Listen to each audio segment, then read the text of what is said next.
Welcome to the show. I'm your host, Sean, and today we have an incredible guest, Jay Stevens. In 2018, Jay's life was shattered after a helicopter crash in Uluru left him paralyzed, with doctors saying he'd never walk again. But Jay didn't accept that. He fought back, rebuilt his mind and body, and went on to become the first paraplegic to walk to Mt Everest base camp without a wheelchair. His story of resilience is nothing short of extraordinary. Today, we'll dive into Jay's journey of defying the odds and also explore how the same principles of resilience apply to the world of Bitcoin and wealth creation. So buckle up. This is going to be an inspiring one. Jay, thanks so much for joining us. How are you this morning, mate? Very good, Sean. Thanks for having me on the show this morning. It's You're one inspiring man. When our mutual friend connected us, he shared a video, another podcast that you're on. I'm like, I need to speak to this gentleman. Jay, I'd like to get straight into it. You're in a helicopter in Uluru that literally fell out of the sky. Most people in their lives are not going to, like, I think about that and just think, fuck, that is scary as I couldn't imagine anything worse. You know, I've got my pilot's license, and just to plummet. What was that moment like, and like what happened? What went wrong in that situation? So as soon as we've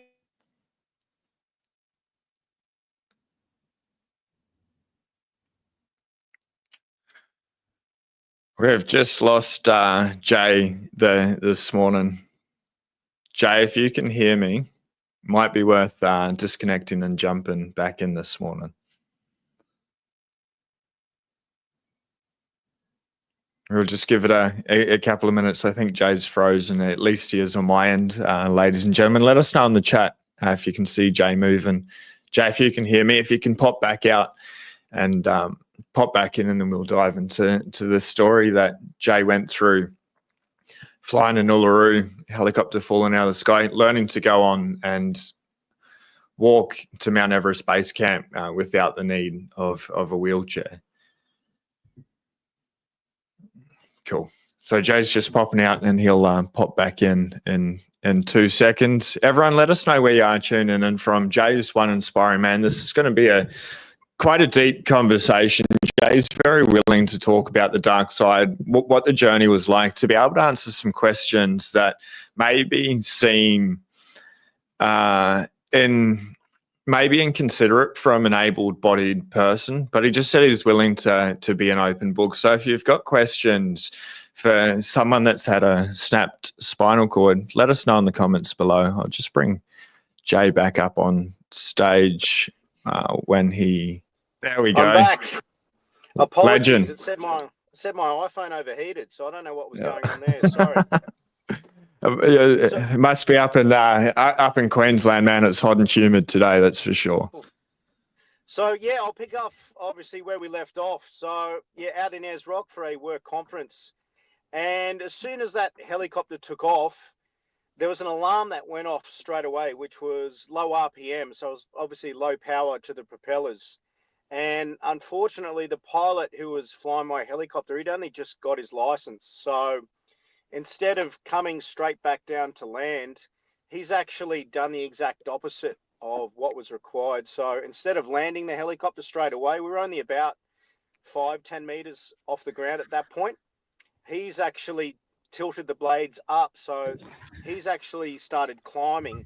So the higher that the helicopter's got up in the sky, the less power that it's had to the propellers, until we got up to about 120 meters up in the sky.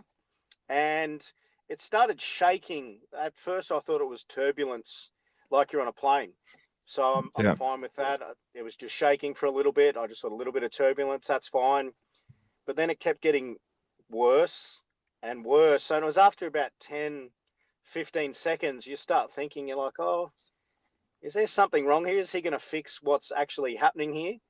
And it just kept getting worse and worse. And after about 25 seconds, my head was just violently shaking. I was starting to grab onto things. And I think it was at that point that you knew that something was seriously wrong. And that was the point when my seatbelt was nearly like ripped off because of the shaking was so violent. And that's when the helicopter stalled, and that's when we fell out of the sky. That's crazy.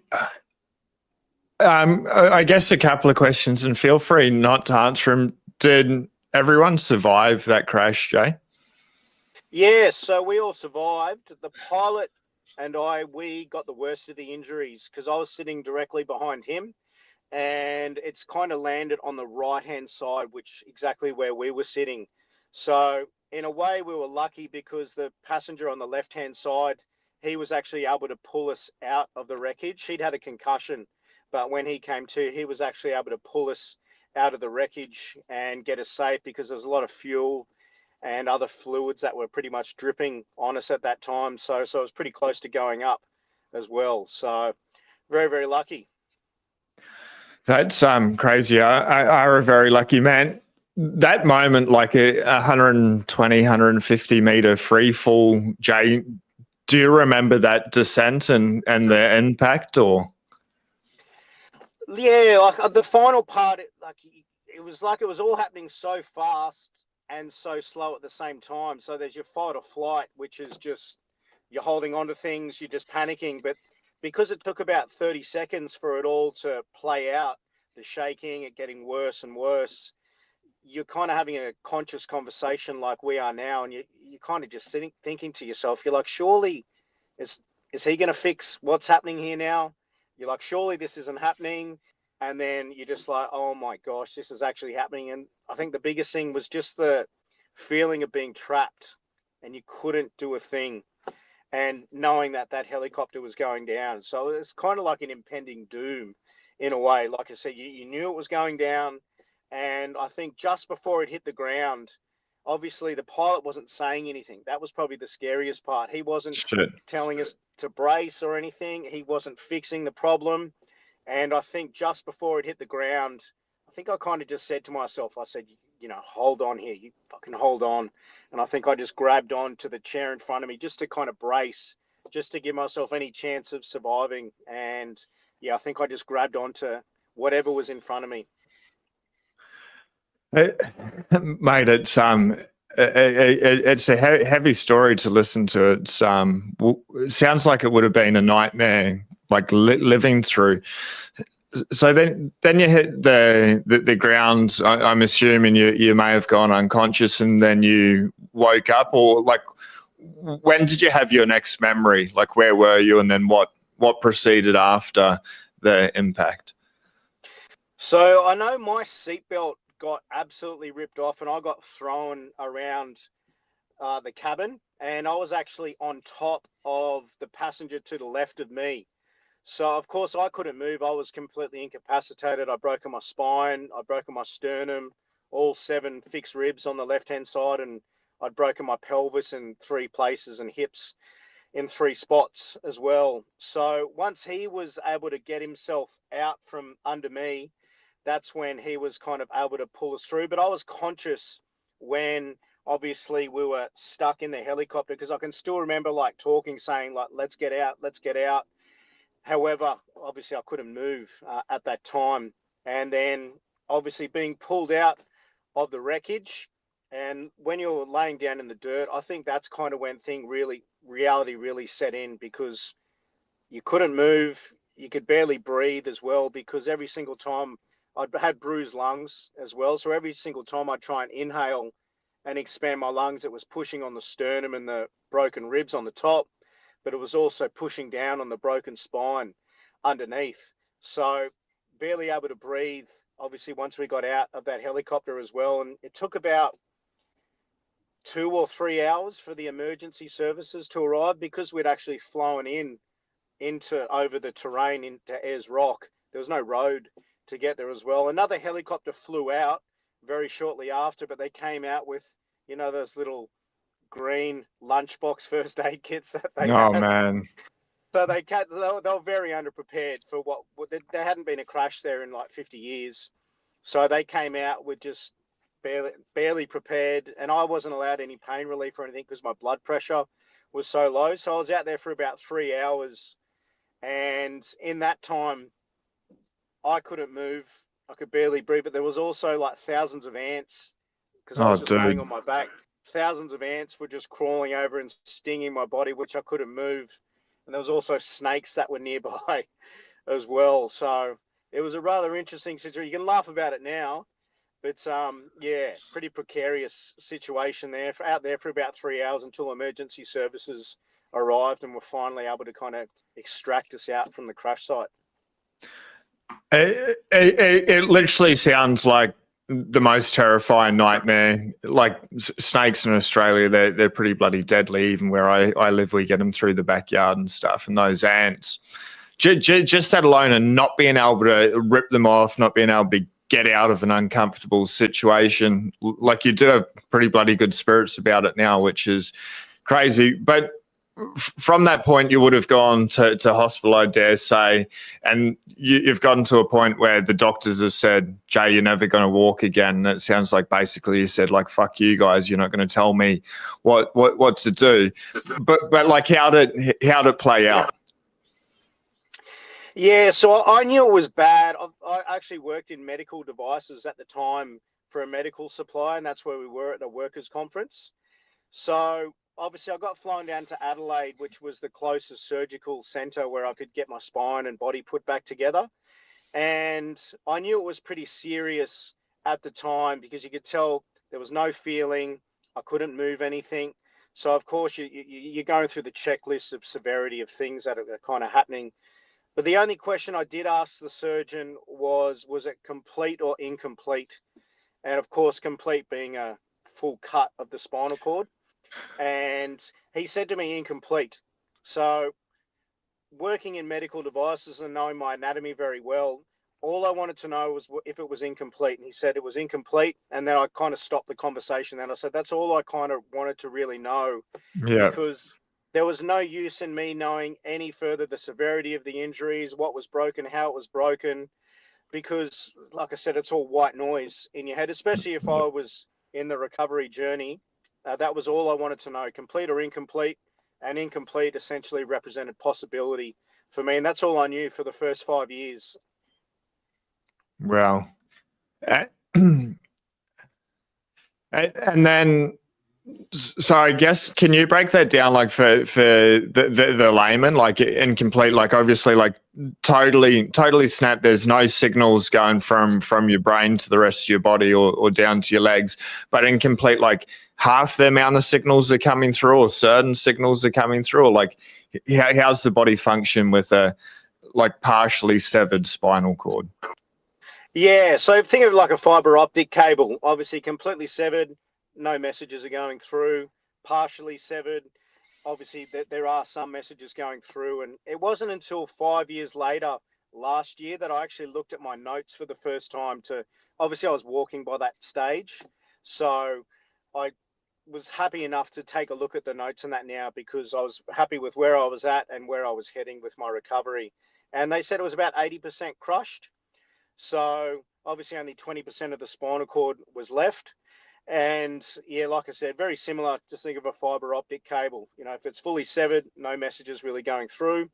And obviously mine was 80% severed. So obviously still some messages, but not very many. And so, like, it's so hard for me to be able to imagine, but I guess first, how long were you in a wheelchair, and how long couldn't you walk for? And then how did you learn to walk? And then how the hell do you learn to walk to Mount Everest base camp? So I was in a wheelchair for 4 years before I started taking my first steps. And like I said, it's just piece by piece, like a very sequential. Like I said, I'm quite systems focused and always been obsessed with probably looking outside the box, especially for a spinal cord recovery. One thing I did find along the journey was, luckily my accident happened at work, so I was under the workers' compensation scheme. However, one thing I did find when you go through that scheme is there's a very centralized model of doing business. Like you're under an insurance-based model. You've got set healthcare providers. You've got set ways of training, and only minimal things that they'll fund, which all has to be evidence-based. And coming from a middle distance running background and really thinking outside the box, essentially, decentralize the way I was kind of coming at things. I was looking at acupuncture. I was looking at all these different training modalities, which there wasn't much evidence from. And I actually found it really difficult to deal with that current centralized model. Yeah. Everything has to be funded, it has to have evidence. And everything I was doing was kind of breaking outside the norms of that. I was actually meeting with Pilates instructors. She was a physio as well. So I was kind of doing Pilates work, I was doing acupuncture, and just bringing out all the different pieces of training that I thought would work for me and bringing it into my own training program. And like I said, the proof's in the pudding, and it's really been working. I kind of pushed away a lot of the physios that they were steering me down the path to as well, because a lot of the time they've been in the industry for a very long time. And like I said, very set ways of doing things. And Yeah. like I said, I've got a mind that doesn't switch off, type A personality. And I was going to keep trying and trying and trying until it all stuck. So it took 4 years to get there. Like I said, I was doing a lot of kind of Pilates work. I was looking at different types of training that some surf instructors are doing, a lot of nervous system overload stuff. I'd always watch you see a lot of the surfers, they do a lot of Swiss ball work while they're juggling and people throwing tennis balls at them. I'd kind of do stuff similar to that. I'd stand in a standing frame. Obviously, I couldn't move my legs, but if I could lock my knees out, I could stand and I'd throw a tennis ball against the wall for an hour every afternoon when I was at the spinal cord hospital. Number one, it gets the motor cortex going in the back of your brain, but also anything just to try and build up any sort of Hmm. stimulation down that spinal cord with balance and that as well. And I just kept continuing that all the way down to about the 4 year mark. I'd graduated to walking on a treadmill with braces that went all the way up to basically the top of my quads. And like I said, it was an interesting journey working in that insurance model, because I was really trying to push the envelope and I was getting stonewalled a lot of the time. And the Yeah. way that they were able to do that through the institutions, some of the physio bodies, was they get an senior physio to come in and do an assessment and then block me from trying to push for funding for other pieces of equipment, etc. So I found roadblocks along the way, but I was managed to get around every single one of them through a lot of hard work and dedication. This would make a very easy pivot into Bitcoin and proof of work and decentralized systems. But I think I want to save that for a moment. That journey and just like dealing with the bureaucracy, but your own pain, like the nightmare that happened. Obviously, you needed to face your dark side, like look at your dark side, and maybe almost embrace it. What's that journey been like into like the darkest like depths of your souls, Jay? So I think the biggest thing for me was it actually had to be a lifestyle recovering from a spinal cord injury. You couldn't just come up and just show up one day, do a bit of training, back off for a little bit, show up maybe a couple of days later. That was probably the big change. It was consistency and discipline. And I could say probably about 80% of the time, there was so much going on externally with grief. I'd lost my career. I was a young father at the time when everything happened. So there were so many different moving parts along the journey. And a lot of the time there was no motivation to train. But probably one of the biggest things that was driving me was people saying that, number one, you wouldn't walk. And also, I think the circumstances about how the accident happened. Obviously, there was gross negligence on behalf of the helicopter operator. I'd actually lost the court case against the helicopter operator.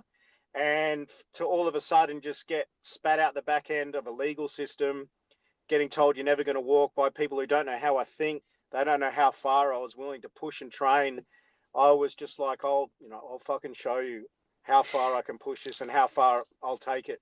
And yeah, like I said, that was a lot of the motivation a lot of the time. When I wasn't motivated, you have to lean into something, and I was leaning into that. It's incredibly inspiring, Jay. And then so like as well as walking to Mount Everest base camp, you're also surfing now? Yeah, so I think the first 5.5, 6 years were all getting back into walking, but I was a really keen surfer pre-accident as well. Used to love my yearly trip across to Indonesia for 2 weeks on a boat. And the start of this year, they've actually started a world Para Surf League tour. It's got like 4 stops around the world. There's Byron Bay, Costa Rica, Hawaii, and Huntington Beach. So I was lucky enough to go up and do the Byron Bay comp at the start of this year and get stuck right back into surfing. You also had the pass to yourself for a half-hour heat, which was pretty handy as well. So just more than over the moon to, number one, be up walking, but number two, just back out in nature doing pretty much all the things that I love, just in a slightly different way. Mate, it's so epic. Like it's so inspiring. It's so cool to hear. With walking now, like obviously you're in a car driving and stuff. Are things still modified? Like, do you still wear braces, and do you use like walking frames or crutches or anything like that? Like, how's the day-to-day functioning and like I guess navigation of the world? Yeah, so I've got no motor control from my knee down, so I can't bend my feet up and down. I can't point them. So I've got braces that go into my shoes, and Yep. they essentially keep my toes up or keep my foot flat. So when I swing my leg through, I've got my hip flexors. So that obviously initiates the swing phase of my leg to come through. And once the brace is in my shoe, it comes up to my knee, and I just do a little strap. I'll just show you. I've got it right here. You can see the brace on my knee there. Yep. And so that goes into my shoe as well. So like I said, I'm up and walking with them. I've got walking sticks that I use as well. So yeah, I'm up and at them. So it's so cool, and I don't mean to be inconsiderate or anything. I guess there's very few people get to have the opportunity to speak to someone that's faced something that was absolutely utterly insane, that probably shouldn't have happened, but that have gone through and just didn't be like, okay, the doctors have told me something, I'm going to believe them, but you put in your own proof work, face your dark side, gotten out. I think it's absolutely inspiring, and just love how open and willing you are to talk about it, Jay. Let's transition into Bitcoin, because you're like honestly put in the most amazing proof of work in your own life and your recovery journey. For me, I think Bitcoin is just pure proof of work. I believe it's money based on truth, but not trust, which is really really incredible. But I guess, like, what was your story into Bitcoin, finding Bitcoin, and then how do you see it as a money, but I guess even as a moment in human history, a moment in time? Yeah, so my journey into Bitcoin, I'll never forget it. I was flying over to Indonesia on a surf trip, and there was a movie that I actually watched on the plane, and it was one of the early Bitcoin movies. It was around 2015, and it was just showing all the early stages of miners and stuff like that. And it actually was coming at it from a lens of investigation and possibility. There was no slant on it, no negative slant or anything like that. And that's the thing that piqued my interest. And I think the thing that really piqued my interest was probably the more that anti-establishment piece. I've always kind of had that internally as well. Yeah. And the vehicle that I was using at the time to, of course, build wealth was property. And Not in Australia, mate. Nobody's interested in property here in Australia. not at all. Not at all. It should be an MBA for property here. That's the way it's pushed. But that was, of course, the vehicle that you were taught. That you go to the seminars, and of course that's what I was doing. But there was always just that feeling. You always felt you had your ticket, and it was always getting clipped by someone. Yeah. You got the on ramps with stamp duty, the off ramps with capital gains. Of course, the banks will get fractional reserve lending. Everyone is getting their clip. And if you actually do the ROI after holding for the 10 years, it's not that great an investment. Like I said, it was positively geared, but if you actually add that up, having it invested in some other assets, I'm sure there's better ways to find a better return on investment. But I think more from a values piece, I think there was just that unconscious, there was always something that made me feel uneasy. It always felt like you were getting your ticket clipped and you were the one that was getting paid last. Everyone else had their hand out first. And of course, I'd had my accident at the start of 2018. And of course, the lifeblood of property is income. And I'd lost my career. So, of course, the tap had been turned off for my ability to service a lot of my properties.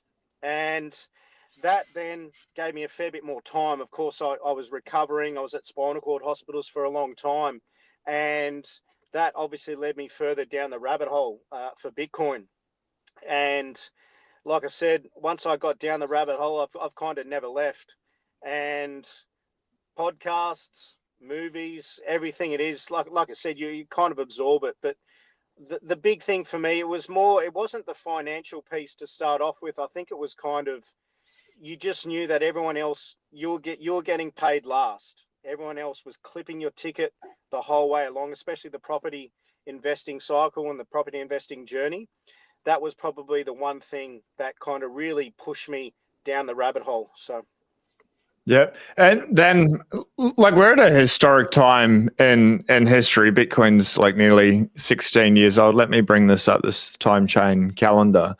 We're 872,388,000 blocks in. Roughly, we get them every 9 minutes and 36 seconds. The target's 10 minutes on average, the hashing. Like, now that you've gone into Bitcoin, Jay, and Bitcoin is like on proof of work, like first you got into it not for the money, where I came into it for the money and then studied the technology and the decentralized nature and see that it's like a separation of money from state. But like, what are your thoughts about the way that Bitcoin works? It continues to appreciate over time. Like, we're at 95,000 US dollars, and 2020 we're at $3,300. So like, it is creating wealth, but it is just working. It's these numbers that live in cyberspace. It doesn't really exist. But to me, and I guess most people that have studied it, it seems like there is something very real here, that it is reshaping reality. We've got, countries talking about Bitcoin strategic reserves, putting it on their balance sheet. We've got pension funds, things like that. Like, how are you thinking about the technology stack behind Bitcoin and moving towards a better world? I think the biggest thing for me, it's always been efficiency. Like, there's always better ways of doing things. And like I said, it's that anti-establishment piece. Like I said, when you've just got control, you can print money out of thin air.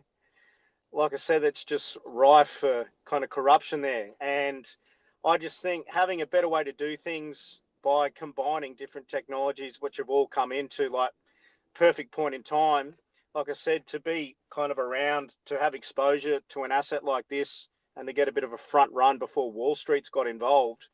I think that could be probably one of the first times in human history. Don't quote me on that, but before, Common Street's got a front run on Wall Street. And of course, you've seen what it's done for El Salvador. You've seen what it's done for other countries. And like I said, game theory is playing out right now as we speak. Countries talking about it on the strategic reserves. And I think I'd rather know where I'd rather have my eggs placed. And I'm very happy that they're kind of sitting in Bitcoin. So there's like a couple of ways you can get Bitcoin exposure at the moment. Like, number one is Wall Street. They've come in here. You can buy it through the ETF. So that's one option. Another one is if you're walking down the street and run into someone and they're like, "Hey, I got some Bitcoin to sell," and you give them cash and they give you Bitcoin. Or you can buy it on an exchange, transfer money from your bank into the exchange. What are your thoughts on like leaving?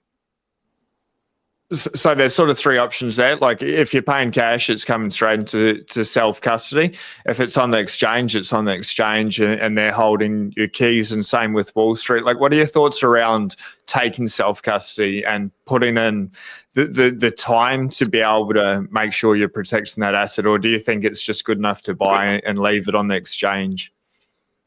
There's lots of freezers at my house and things are on nice cold storage. Like I said, to be able to own your own asset, access it whenever you want, not have to ask a third party, not be denied access to your account for some made-up cyber attack or something like that. Like I said, it's your own form of currency. It's your own. And I think to be able to have that kind of level of control, it takes ownership all back on yourself as well. So, yeah, I'm a big proponent of it, and especially cold storage as well. I absolutely love it. I think it's like the most important thing about Bitcoin to be able to grasp. Like, the number go up technology is great and it brings people in. But unless you have self-custody, I think long-term, the number go up doesn't matter, because we see exchanges over and over and over again. Just really quickly, ladies and gentlemen, if you can give me permission, if you need help and your Bitcoin's still on the exchange, if you need some education to take full control of your Bitcoin, the Bitcoin Way can help you out. The first 30 minutes is free. They're just the best in Bitcoin to be able to teach you the skills to be able to get it off the exchange, to be able to empower you, not to do it for you. They never touch your keys. They never touch your coins. Link at the top of the description if you need it there. Jay, let's flick back into proof of work, because you're just such a fascinating, amazing man. You've also done a 50-kilometer ultra, which was the world's first as well. You're just breaking record after record. What was that like? There's no way I could walk 50 kilometers. That's insane. Well done. But what was that journey like? Yeah, thank you. Long planning it going into that one. And like I said, when I first started walking in, I had one of the walking frames, obviously with the 4 wheels, and I could only walk about 20 meters at a time. And once you expand them out, they've got an actual seat so you can turn backwards and sit down. And taking your first few steps in that, obviously I'd been sitting down for 4 years, so my hip flexors and all the surrounding muscles were just so locked up and tight. I can't explain the lactic acid and the pain that you had all through those starting walking. At number one, you had no muscles, but also number two, neurologically, I can't feel my left leg either. So I kind of had to retrain all the neural pathways and kind of set up new cues. When you can't feel your left leg, obviously the way that I've been able to do it is obviously it's opposite arm, opposite leg when you're running. So I know when my right arm swings forward that my left leg's going to swing through as well.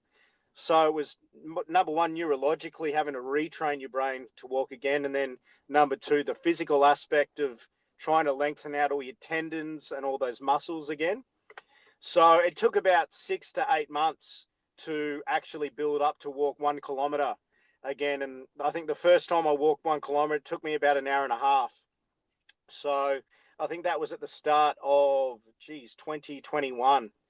And like I said, just slow and steady. It was just proof of work every single day and just slowly building up. The goal for that, after 6 months after that, midway through 2021, was to walk 10 kilometers. There's a lake loop around where I live at Narrabeen Lake. That was the goal. And after that, obviously I started adding in some more hills, some lighthouse walks. And then all of a sudden, Everest Base Camp came up, and that was the next goal. And at the start of this year, I obviously needed something. I always need something to keep aiming for. And yeah, I was trying to look for 50-kilometer ultra races, but they wouldn't let me go into the races because of the time cutoffs. But I'd actually found a 24-hour race up at Lennox Head, which was raising money for a child brain cancer. So I was able to get into that race. And yeah, the goal was to walk 50 kilometers in the 24 hours. And lucky enough, I was able to get it done. So obviously a lot of strategy in it, and it's an interesting one training for that, because to walk like a half marathon distance when you're training, it takes about 10 hours. So trying to find those blocks in your day, you're starting at 3:30 in the morning, and then sometimes you're finishing at about 2:30 to try and pick up the kids after school. But it's all worked out, and yeah, looking forward to the next challenge. It's crazy. Where'd this drive come from in your life? Was it something from your childhood, or? Yeah, I'd say definitely from childhood. I was always a big fan of athletics, and I'd probably lost in everything until I was about 13 years old. And I don't know what it was about losing, but I'd just sit there and scheme and strategize in my head ways to get better. And I think just through loss, through going through challenges, adversity, it kind of just built something inside that I could just never quit. I don't have an off switch either. A little bit of ADD sprinkled on top of that, I think, as well helps as well.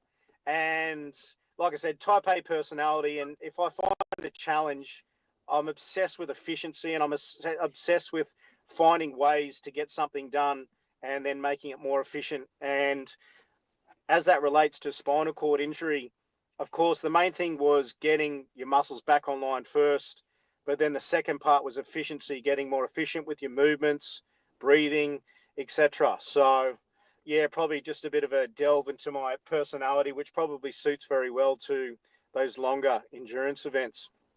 It's absolutely amazing. And like these mental models and efficiency and focus and self development, are you like speaking on stages? Are you coaching people? Are you sharing all those tools? Because I my belief is nobody can help anybody else, but like through our own lived experience, we can learn tools through trial and error or from study or other people's journeys, and it fast tracks our journey. So if someone else is in a similar situation or an area where they can relate, we can show them these tools and pass them on. Like, are you now doing that and helping other people through different journeys?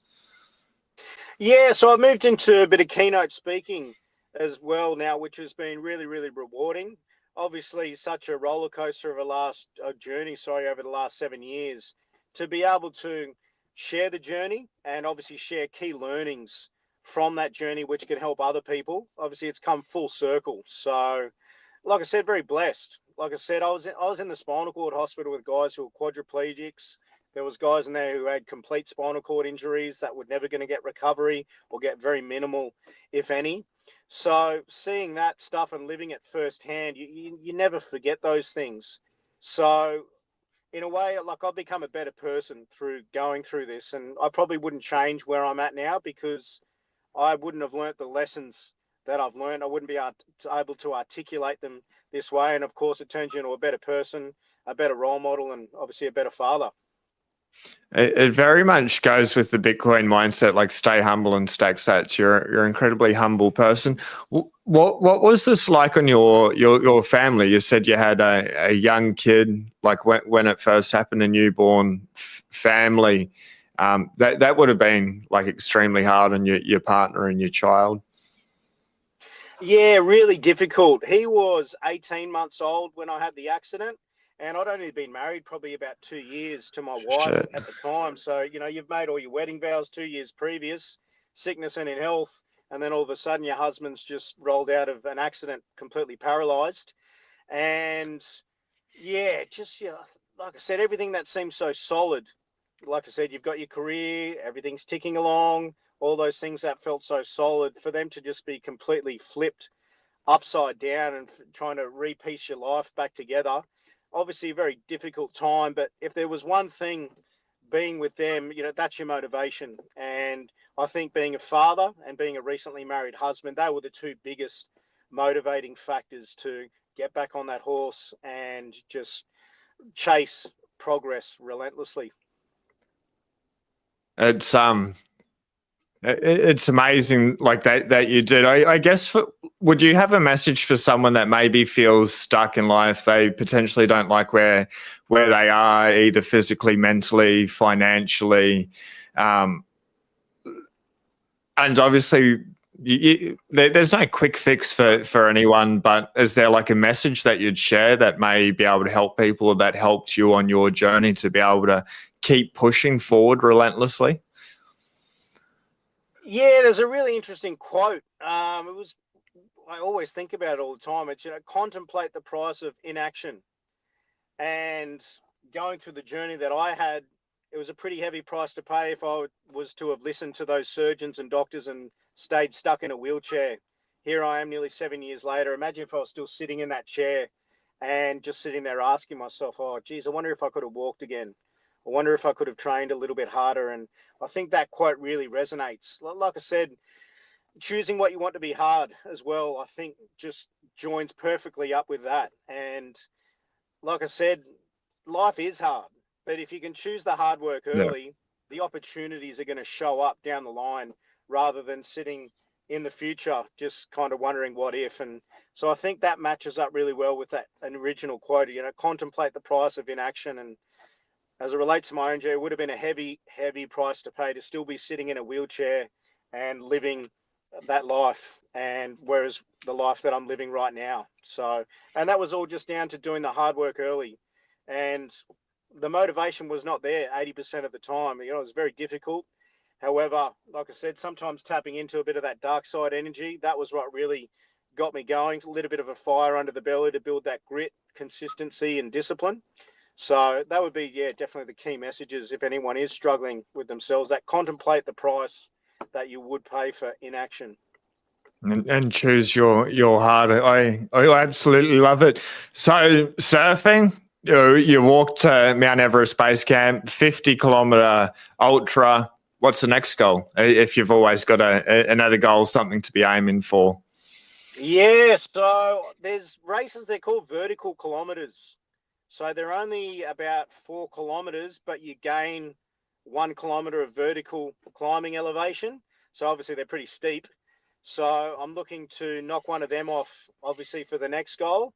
And yeah, I'm looking for maybe a further ultra marathon in the works as well. I'm just looking at the course I want to try and knock off, but yeah, it'll be a lot further than 50 kilometers. So it might take about 2.5 days, but like I said, I don't mind a challenge. So I've kind of, in a weird way, when I was recovering, I don't know why I watched them, but it's probably makes sense now that I used to watch documentaries on ultra runners, and it was more about their mindset and the way that they thought.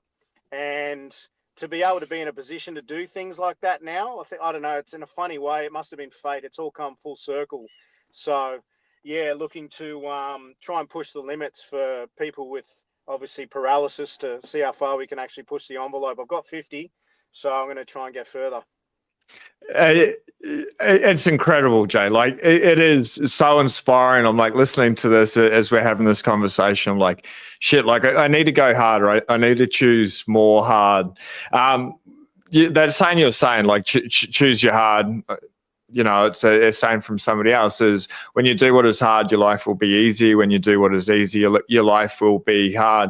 We're at like an interesting point in human history. Like we've got the decentralized system of Bitcoin and believe it's truth, it's fair, it's equitable. Then we've got like fiat control. But something you said earlier was like you want to push up or not accept what the establishment says. I guess a lot of people, and I can be guilty of this as well, have labeled like the entire system as bad, it's evil, it's out to get us. Like, how do you think about the system, the establishment? Is it all sinister, or it's just so big and it's just collapsing under its own weight? Like what are your thoughts? Are there these people that are out here to get us, and are they only out there to get the weak men and women? Or, you know, like if you're choosing your hard, then it really doesn't matter? Like what are your thoughts in regards to that? I think there's a set of rules that everyone generally has to play under. Like I said, the common man has to play under. Unfortunately, that's just the way it is.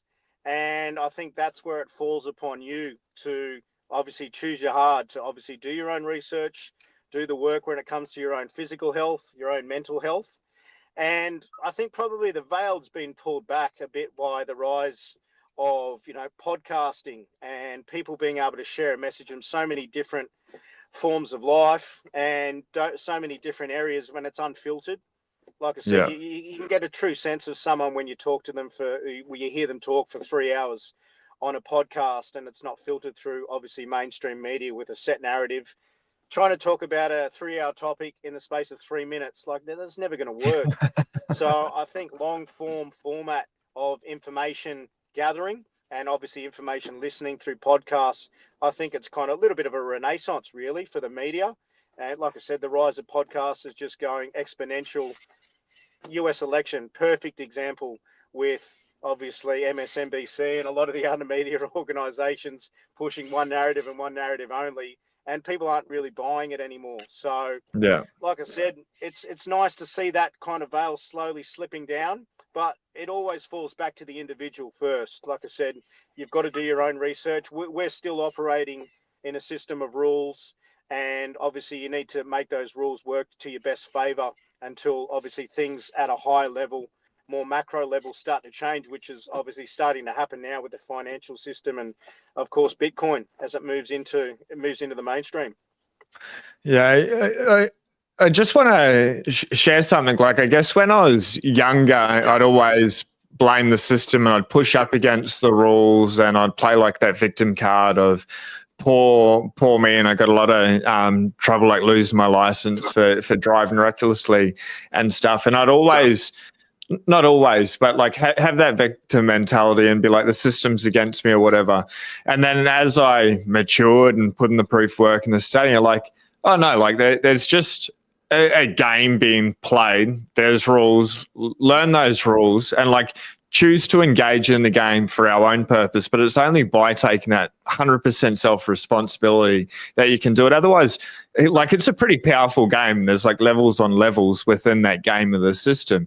If you're not aware of it, you're just going to get dragged into somebody else's game and that you're going to be their pawn. So I think it's like, I completely resonate with that. I guess I want to hand it over to you, Jay. And actually, before I do that, do you know the Wings for Life run? We've got a question from Jurgen there in the chat. Wings for Life run. Yeah, I'm an ambassador for the run, actually. So I certainly know the old Wings for Life run. What are they? Do you want to share for everyone else that doesn't, that's not aware? Yes, so the Red Bull Wings for Life run, so it's a spinal cord research initiative, which is obviously run by Red Bull. And they have a run which is a run that starts at the exact same time at all different locations around the world. And you run for a set amount of time, and then a chasing car catches up. So wherever the course is, a car leaves at a certain time, and once it catches up to the people who are doing the race, either you're in a wheelchair, you're walking, that's your time or your distance. And it happens, yeah, every single year, and 100% of all the profits are donated to spinal cord injury research, obviously all driven by Red Bull. So it's a massive worldwide initiative, and really nice to see someone like Red Bull getting behind something on such a global scale. That's so cool. And Jurgen's got another comment here. I have so much respect for this legend. Let me bring it up. I feel the same, Jurgen. I have so much respect for this legend. It's so inspirational. I went for a run, listened to you both, and it was 11:14 in Austria. Thank you for this interview. Jay is such proof of work. Jay, I want to hand the mic over, the floor over to yourself. If you've just got a message for anyone, it can be in any tangent, but you've probably got something that's top of mind, that if you're to lead someone with a gift, a thought, something to be able to contemplate on, what would it be? I think sometimes it's, if there's one thing I probably learned along the journey, sometimes it's that irrational self-belief. And like I said, you can get told no by so many different avenues, and a lot of the times it might be coming from avenues that hold so much more weight and experience. But one of the big things is that sometimes that the irrational self-belief is something that you kind of need to have if you really want to push something as far as you can see it through. And combining that irrational self-belief with that quote that I'd said before, contemplate the price you pay for inaction. And like I said, weigh things up, take a look 5 years, 10 years in the future. And some of the things that might seem difficult today, what would happen if you didn't do them? Where would you see yourself in 5, 10 years down the line if you didn't follow through on what it was that you were really wanting to do? So that'd be the two things, that just that irrational self-belief, chasing after something wholeheartedly, and always circling back to that question, contemplate that price you pay for inaction. Dude, I absolutely love it. Let me bring the camera back. For everyone that's watching live or watching the replay, what I'd really like, and Jay, I'm putting you a little bit on the spot here, mate, but I'd really love to bring you on for a pre-recorded podcast on a live show and go a little bit deeper into that. Is that something that you'd be willing to do when the time lines up? Yeah, of course. Yeah, no, it's been great. No, that'd be real cool. So the reason I ask while we are live, while we're recording now, if you've got any comments or questions, ladies and gentlemen, or Jay's inspired a thought, or you'd like to know more about a specific question or a topic, leave us a comment after the video's been published onto YouTube, and I can bring it up next time. Jay, what I really admire and respect is just how open and honest, you're willing to talk about all of it. It's a situation that I don't believe anyone can really grasp or grok until they go through it. And hopefully most people don't end up going through the lived experience you do. But the reality of life is that sometime everyone will have a mental health crisis. They may or may not go into services. They may have an accident. I was incapacitated last year, hurt my back, couldn't go to the gym for 9 months, a couple of weeks where I couldn't walk, really do anything. And it was only through facing that dark side. But things can happen to people at any stage. And I think hearing someone else that's willing just to be able to talk about the hard times, the good times, the ups and downs, I find that helpful, and I believe other people would as well. I can't speak to them, but I hope they do. But I just truly appreciate who you are, how open you are to do it. It's remarkable, mate. No, I appreciate you for having us on. And like I said, I just like to speak about these things authentically. A lot of the time, this stuff's kind of kept under the rug, but it's not a very common journey that people go on. And of course, there's a big roller coaster. But if there's any little nuggets of information that people can learn from the ups through the downs, that's what I'm very happy to share. Because if you can grow from something like this and you can share it with other people to help them grow, it's done its job. I absolutely love it. We've got about a couple of minutes left, and something that's really near and dear to my heart is mental health and men's mental health. I suffered from addiction and went through it. With that, I guess different people going through that same situation could have suffered from PTSD, and maybe you did. I'll pass the floor over. But what was the mental game like for it? Because the physical would have been very, very hard, but unless the mind is communicating with the body, how do you navigate through that? And were there times where you're incredibly depressed or didn't feel like getting up, moving through, continuing to go on? Yeah, one of the things I did as soon as I got out of the hospital, there's a type of therapy, it's called EMDR therapy. It means eye movement desensitization reprogramming. It's really good for PTSD. And it's a type of therapy, it's very rudimentary and basic, but the practitioner, he just moves his fingers in front of your eyes like that, a little bit further back, but you follow that with your eyes, and it kind of mimics memory processing that you do when you're in REM sleep. That's when you do all your memory processing at nighttime when you're asleep. So the first thing I did when I got out of the hospital was I said, no one's going to do that thing for me. Someone can't come in and take the PTSD away and take all the bad stuff away. That was, like I said, ownership, complete ownership. I did it with my rehab, but I also did it with the PTSD.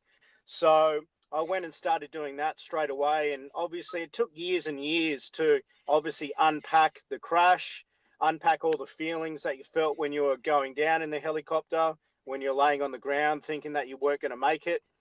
And like I said, yeah, it was a proactive effort to really get on top of those things. And of course, there was definitely some tough times, probably around the 2-3 year mark. Like I said, I was still training hard most days, but like I said, the progress is so slow. And of course, it's natural to sit there and think, you're like, oh shit, is this going to happen? Because I'm a very positive person, and I'll always will myself to do something. But of course, you're only human, and there was parts along the journey where you're just sitting there just going, shit, you're wondering if this walking thing is going to happen.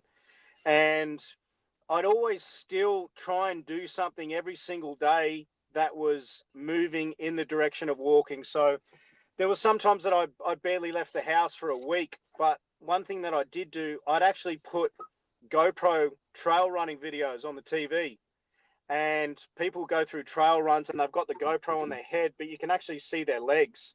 And I'd still sit there and think that my legs were moving in the same motor patterns that theirs are when they're doing the trail run. So I Wow. was always still trying to keep the brain ticking over that it was still walking and doing things. Even when I was driving my car, I've got hand controls on the wheel, but I'd still think that my feet were pushing down on the pedals, and I was always just still trying to. It was like I was keeping my legs on life support. and I was just still thinking that they were still moving, and until they were. So, like I said, very difficult, but I'd always just still try and do one thing a day just to keep progress ticking over. Just to know you've ticked something off, that you can look at the back at the end of the day and just go, I've taken one step closer to walking again.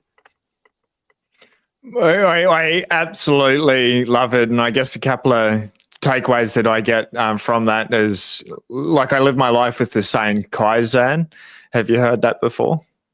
Yeah, the old Japanese saying. I like the old Kaizen. Yeah. Continuous improvement, 1% better each day. Have a goal, focus. But the other thing maybe I'd add on there, ladies and gentlemen, if you're having a hard time or you go through a hard time, it's never weak to speak. Reach out to friends, family members, whether it's like a lived experience peer worker, someone that's been through it before and can just sit there in empathy with you or by your side, not saying that you're wrong or right, but just be there to be able to listen. Jay, you're such an inspiring individual. Where can people find more about you? How can they connect with you? And if there's anyone that wants to get you up on stage or something like that, or if you do any coaching? Yeah, so I've got a website. It's called jaystevenskeynote.org. Jay Stevens with a V. jaystevenskeynote.org is my website. And my Instagram handle is jdstevens_. JD Stevens _. I'll put Stevens, yeah. I'll put them in the description as soon as we finish. Ladies and gentlemen, I urge you to reach out, connect with Jay, especially if you want to get this gentleman up on stage. I absolutely love who you are and just the energy that you bring into the world, Jay. It's been such a pleasure this morning. No, I appreciate you for having me on. All right. I look forward to the next podcast. Have a very beautiful day, everyone. Do something nice for yourself, for somebody else out there. Peace.